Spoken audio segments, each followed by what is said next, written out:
अरे बाप रे बाप, भाई देख रे धीरज यादव के गर्दा उड़ा दिले बा। खा गइला ए ब्यास। संगीत रिकॉर्डिंग स्टूडियो धमा। अबहिना पाकल बाटे हमरो जवनिया, कली का चनार बनी अबही बबुनिया। अरे ढेर चूल्हा मत कर ए राजा, अबहिना पाकल बाटे हमरो जवनिया, कली का चनार बनी अबही बबुनिया। बुझो मजबूरी तनी राखो हमसे दूरी, काहे बड़ो परेशानी में। अरे ना मंदू अहिरान से करला तूने मान हो, बबी झट से हो जाए बुझवान हो। अहिरान से करला तूने मान हो, बबी झट से हो जाए बुझवान हो। ना हटवा हटावा तरू एने आवा।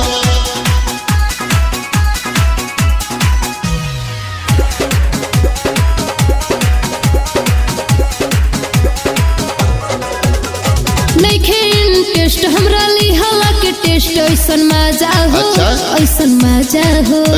सुनो तनी रोज लेके लोभ वाला डोज मिले साजा हो, मिले साजा हो। बड़ी डर लागता। काहे हो? अरे तनी छुए दे रे। ऐसे के कैसे चली का? कबले जवनिया जली। खिले दो ना फूल मजा मिली तभी कुल्ही, आगे दो औरी उठानी हो। कुछ भी हो पर आज तो नहीं छोड़ेंगे। अहिरान से करला तूने मान हो, बबी झट से हो जाए बुझवान हो। अहिरान से करला तूने मान हो, बबी झट से हो जाए बुझवान हो। ए ब्यास, अरे कहाँ के माल लिया हो? टांग लेवे के?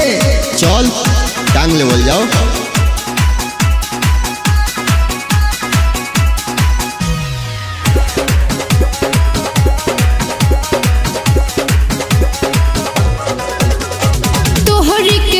नहीं करम एक्सपेक्ट, सुनो बाबू हो, सुनो बाबू हो। मारो जानी लाइन फाइन हो जाई साइन, रह काबू हो, रह काबू हो। अरे क्या कहत रुए बबी, एक बेरी चीखे दाना का? प्यार करे सीखे दाना। धीरज यादव रोहित करना बलजोरी, छुए न दे समान हो। कुछ भी हो पर निवान तो हम ही करेंगे। अहिरान से करला तूने मान हो, बबी झट से हो जाए बुझवान हो। अहिरान से करला तूने मान हो, बबी झट से हो जाए बुझवान हो। हरि करा लो हो।